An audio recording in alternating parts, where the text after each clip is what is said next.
Assalamualaikum warahmatullahi wabarakatuh. Pada video sebelumnya, kita sudah mempelajari tentang aturan rantai. Nah, sedikit mirip dengan aturan rantai, kita lanjutkan pada materi ini, video ini, yaitu tentang notasi Leibniz.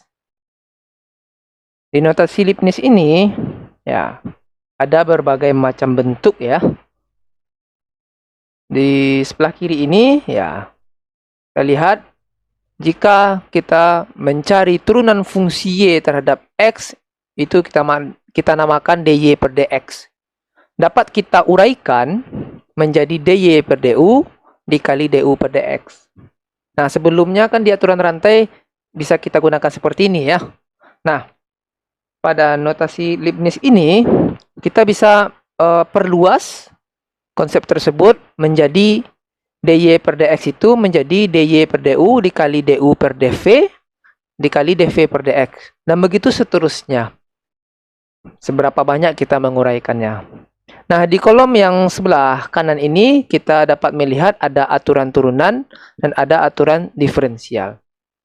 Jadi sebenarnya ya, turunan dan diferensial itu sesuatu hal yang berbeda ya dari hal notasi gitu ya. Nah, nanti di akhir video, pada video-video berikutnya, kita akan kupas apa sih perbedaan turunan dengan diferensial ya. Nah, pada aturan turunan dapat kita lihat di sini dk per dx sama dengan 0, artinya itu apa? Turunan fungsi konstanta terhadap x itu ya 0 gitu ya. Karena dia tidak memuat variabel x. Kemudian apa makna d ku per dx sama dengan k du per dx, yaitu maknanya turunan dari fungsi perkalian konstanta dengan fungsi u, maka itu sama dengan konstanta itu dikali dengan turunan u, yaitu du terhadap x alias dx. Nah, begitu seterusnya. Jika kita lihat ini di nomor 3 ya, itu du tambah v, artinya U tambah V itu kan dua buah fungsi yang dijumlahkan, lalu kita cari turunannya. Maka penulisannya adalah du per dv ya, du per dv gitu. Jadi du per dv. Du tambah V ya. Maka itu kita uraikan menjadi du tambah dv. Artinya du itu turunan u dan dv itu turunan V gitu ya. Itu kalau diferensial. Nah, sedangkan turunan ya berbeda. Jika dua buah fungsi yaitu u tambah v, jika kita turunkan terhadap x, maka dia du per dx ditambah dv per dx gitu ya. Oke, yang lebih simpelnya mungkin kita bisa praktekkan ke contoh soal aja ya. Nah, untuk soal nomor 1. Kita kerjakan. Nah, ini soal nomor 1. Contoh 1.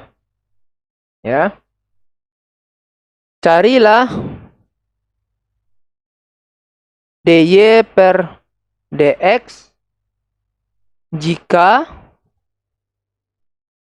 y-nya itu sama dengan x pangkat 3 dikurang 3x kuadrat ditambah 7x.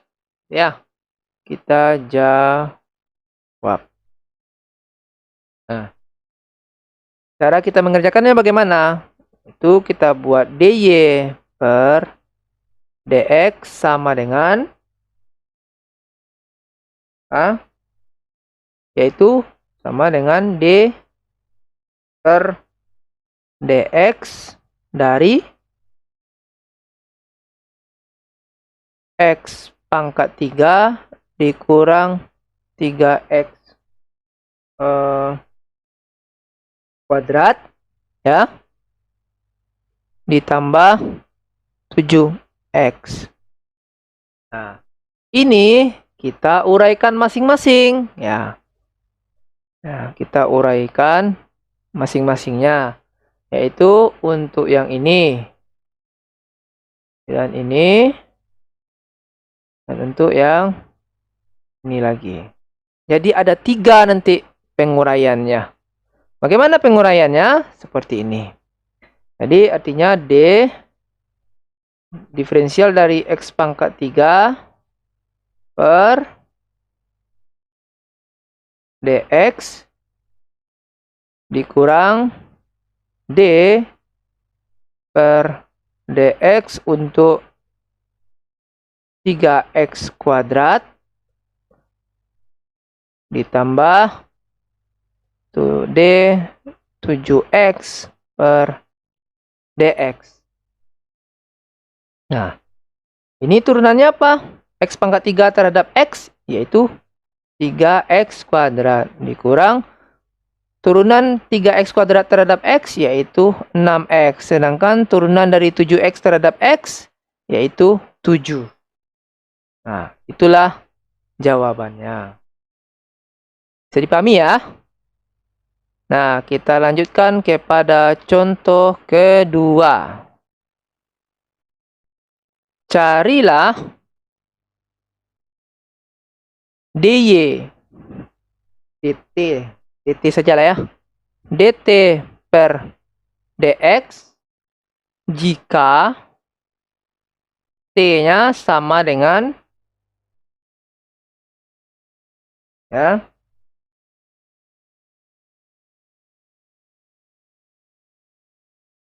x pangkat 3 dikurang 2x berpangkat 12 gitu. Kita jawab. Nah, dt per dx sama dengan d x pangkat 3 dikurang 2x berpangkat 12. Nah, ini caranya kita misalkan dulu ya. Nah, karena ini berpangkat ya, ini beda dengan contoh 1, ini masing-masing sukunya terpisah. Kalau ini satu kesatuan, maka ini tidak bisa kita gunakan teorema Leibniz ataupun aturan rantai secara langsung. Maka ini harus kita misalkan dulu. Ini kita misalkan sebagai U. Jadi U-nya sama dengan X pangkat 3 dikurang 2X. Nah, ya. Jadi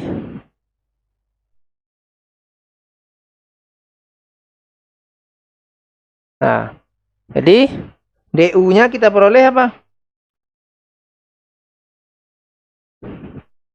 Nah, maka DU-nya kita peroleh yaitu 3x kuadrat dikurang 2 dx. Nah, ini untuk mencarinya ya. Maka DU per dx-nya sama dengan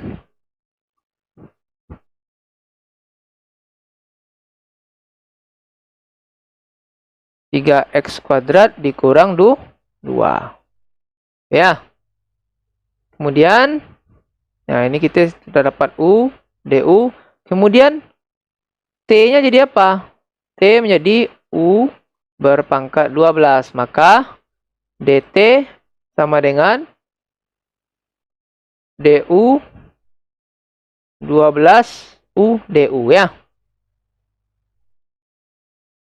12 UDU. Ya, turunannya yaitu 12U pangkat 11 DU. Sehingga DT per DU sama dengan 12 U pangkat 11. Nah, itu dia. Nah, sehingga bagaimana cara kita cari ini? Ya, ini kita uraikan menjadi D.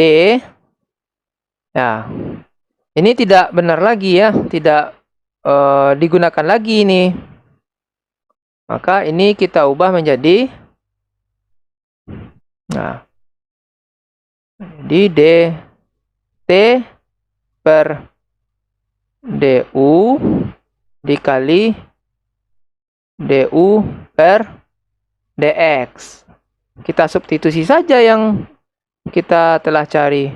3x kuadrat dikurang 2. Nah, dt per du-nya. Salah ya. Salah. Terbalik. Nah, dt per du-nya 12 u pangkat 11 dikali du per dx-nya 3x kuadrat dikurang 2. Maka ini menjadi 12u. U kita tadi x pangkat 3 dikurang 2x. X pangkat 3 dikurang 2x berpangkat 11 dikali dengan 3x kuadrat dikurang 2. Nah, itu ya. Nah, sekarang kita lanjutkan contoh ketiga. Contoh ketiga. Carilah dy dx dari fungsi jika y-nya sama dengan cos x dikuadratkan. Jawab. Nah, ini sangat kompleks sekali ya. Makanya kita misalkan dulu ya. Y sama dengan cos ya. Makanya kita buat pemisalan dulu ya. Jadi, misalkan U-nya sama dengan X kuadrat. Ya, misalkan U-nya sama dengan X kuadrat. Nah. Kemudian, maka du per dx-nya langsung saja itu 2x. Kemudian y-nya menjadi cos u. Nah, gitu ya. Cos u. Sehingga dy per du-nya sama dengan negatif sinus u. Nah, maka dy per dx-nya itu menjadi dy per du dikali dengan du per dx. Nah, menjadi apa? Negatif sinus u dikali dengan 2x. Maka berubah menjadi negatif sinus u-nya berapa? X kuadrat dikali dengan 2x. Nah, di sini hati-hati. Jangan dikalikan pula x kuadrat dengan 2x. Jadi, ini menjadi negatif 2x sinus x kuadrat. Nah, itu jawabannya.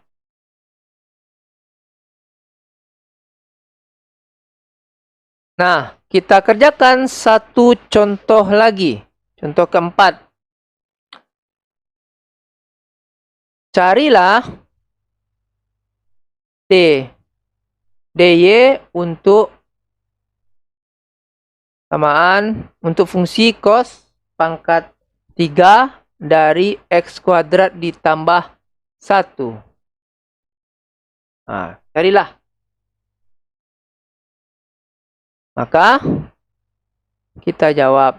Nah, ini lebih kompleks lagi. Ini di dalamnya ada variabel tapi kosinusnya tidak berpangkat. Sekarang kosinusnya berpangkat. Maka ini kita misalkan U-nya apa?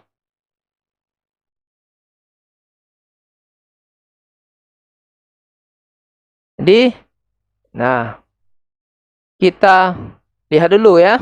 Ya. Perhatikan bahwasanya cos pangkat 3 dari x kuadrat ditambah 1 itu sama dengan cos x kuadrat ditambah 1 dipangkatkan 3. Perhatikan ya. Nah, sehingga lebih mudah kita memisalkan seperti ini.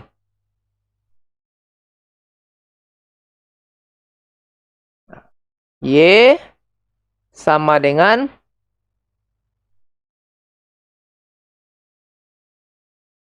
cos X kuadrat ditambah 1 berpangkat 3. Begitu. Jadi, kita misalkan U-nya, ya, kita misalkan U-nya yaitu cos X kuadrat ditambah 1. Nah, gitu.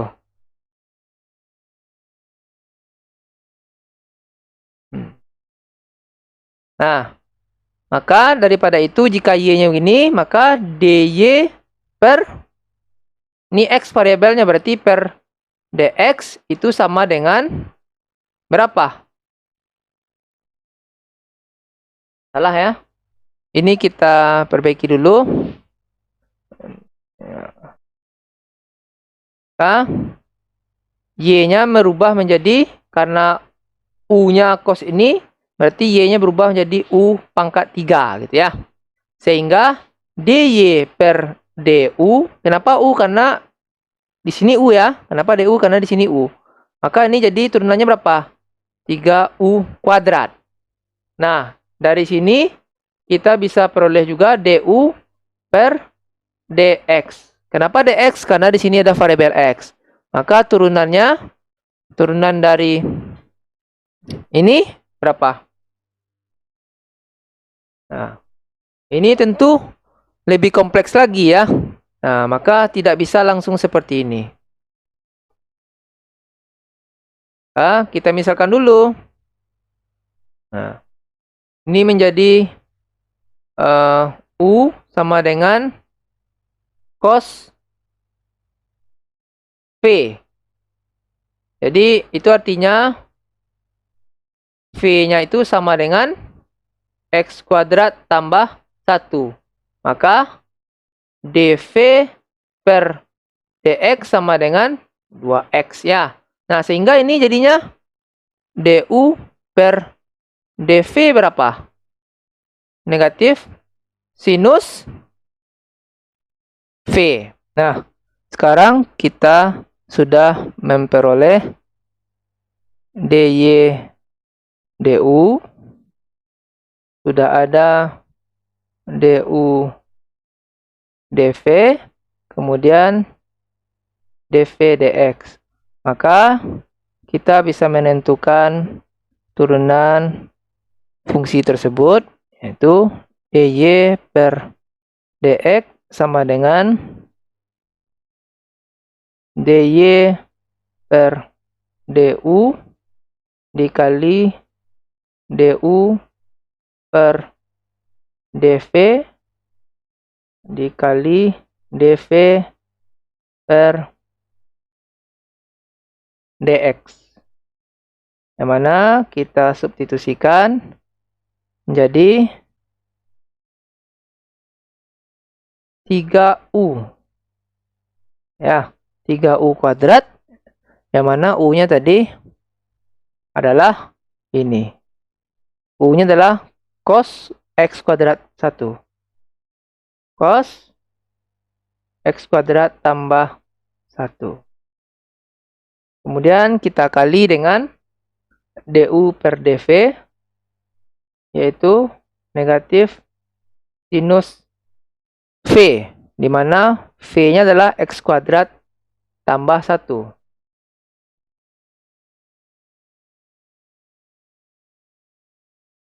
Kemudian dikali dv per dx, yaitu 2x. Nah, ini kita rapikan ya. 3 kali negatif kali 2x, berarti negatif 6x cos X kuadrat, ya.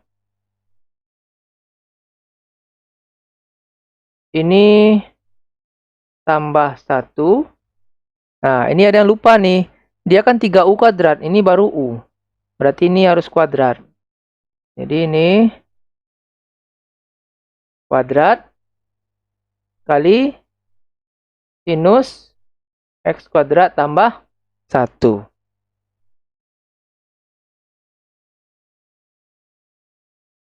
Nah, itulah turunan dari fungsi ini. Nah, terlihat semakin kompleks soalnya ya, maka kita harus menggunakan aturan ini. Nah, untuk menambah pemahaman terkait aturan rantai atau notasi Leibniz itu, maka silakan dikerjakan soal nomor 9, kemudian soal nomor 17, 19, dan 11 gitu. Baik, kita sudah selesai mempelajari materi tentang notasi Leibniz. Silakan dikerjakan soal latihan atau tugasnya demi menambah pemahaman bagaimana mencari turunan dari fungsi yang kompleks menggunakan aturan rantai atau notasi Leibniz. Pada video selanjutnya kita akan mempelajari turunan tingkat tinggi. Jadi selama ini kita masih mempelajari turunan pertama. Jadi dalam turunan tingkat tinggi kita bisa menentukan turunan kedua, ketiga, keempat, kelima, keenam hingga turunan kn dari sebuah fungsi. Mudah-mudahan video ini bermanfaat. Assalamualaikum warahmatullahi wabarakatuh.